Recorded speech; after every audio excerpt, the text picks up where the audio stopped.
Good afternoon, everybody. Apologize for my tardiness today. Thanks for being here. Another packed room. It's good to see.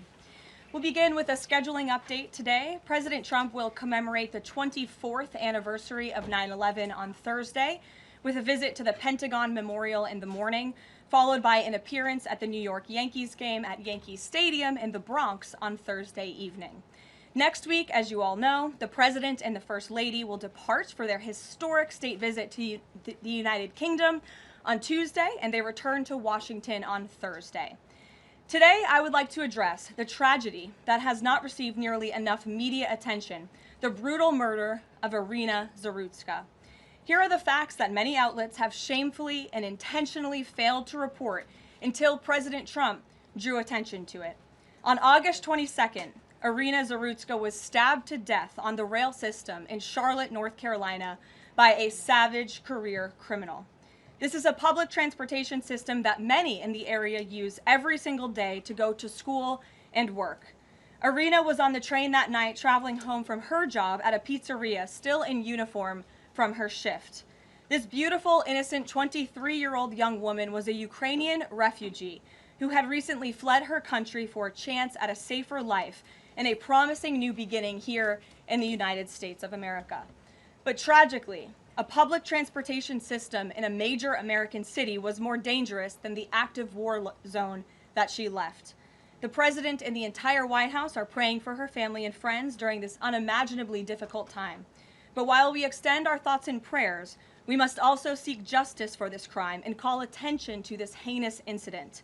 Surveillance video of the killing was finally released to the public this past Friday. It shows the alleged killer, Decarlos Brown Jr., pull out a knife, get up from his seat behind Iryna, and prepare to thrust a blade into her neck before the released footage gets cut. This is pure evil on full display. The most enraging and unacceptable part of this story is that her death was entirely preventable. Decarlos Brown never should have been on that train that night. In fact, he should have been behind bars. Decarlos Brown has been charged with crimes no fewer than 14 times, dating back to 2011, including for armed robbery, felony larceny, breaking and entering, and shoplifting. Brown had previously served 5 years in prison for a robbery with a deadly weapon charge, and he had also forfeited bonds 3 different times, twice in 2014 and once in 2023. Despite all of this past documented criminal history, when Brown was arrested yet again in January of this past year, a Democrat judge, who I will add was a strong supporter of former Vice President Kamala Harris, released this insane criminal once again without requiring him to pay any bail. He simply had to sign a written promise to return for his court hearing. Think about how crazy it is to ask a career criminal, someone who by definition repeatedly breaks the law, to just sign a written promise and come back again another day. This is madness. This monster should have been locked up, and Iryna should still be alive. But Democrat politicians, liberal judges, and weak prosecutors would rather virtue signal than lock up criminals and protect their communities.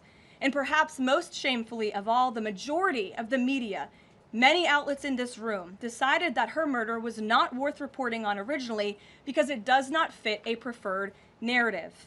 Many of the journalists in this room spilled plenty of ink trying to smear Daniel Penny for defending a subway car from a deranged lunatic in New York City, but none of those same reporters lift a finger to write stories about an actual murderer. Here's the truth that every American must know. Too many innocent people across the country continue to pay the price of the failed experiment known as cashless bail that has been championed by the Democrat Party for years. All the way back in 2020, North Carolina's then Democrat Governor Roy Cooper established a so-called task force for racial equity and criminal justice. Sounds nice, but it's not. That task force was co-authored by then Attorney General and current Democrat Governor Josh Stein. It recommended, quote, reimagining public safety to, quote, promote diversion and other alternatives to arrest. It also advised to de-emphasize some felony crimes, prioritize, quote, restorative justice, and eliminate cash bail. Democrats in North Carolina and nationwide are consumed with pushing a woke, soft-on-crime agenda, no matter how many innocent Americans suffer as a result. Instead of aggressively prosecuting and locking up violent criminals, the Democrat-backed cashless bail approach lets these criminals roam free in our country to offend again and again.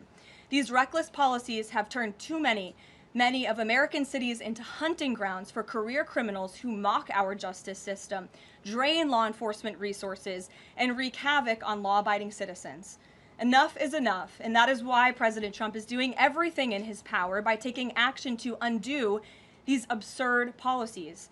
The president recently signed a powerful executive order directing the AG to submit a list of states and local jurisdictions with cashless bail policies so that the Trump administration may identify federal funds that are being provided to these states and can potentially be suspended or terminated. President Trump firmly believes that to maintain order in public safety, we must incarcerate individuals whose pending criminal charges or criminal history demonstrate a clear, ongoing risk to civil society. This is a common sense and sensible approach that the vast majority of Americans agree with, and it's time for the Democrat Party to get on board with what is right. When these criminals are caught, they must be prosecuted to the fullest extent of the law and be sent to prison, where they can no longer terrorize our streets. This is the mandate the American people delivered to President Trump, and it's a mandate he intends to fulfill. Staying on the topic of public safety, new preliminary data released today by Customs and Border Protection in August shows that President Trump has delivered the most secure border in American history.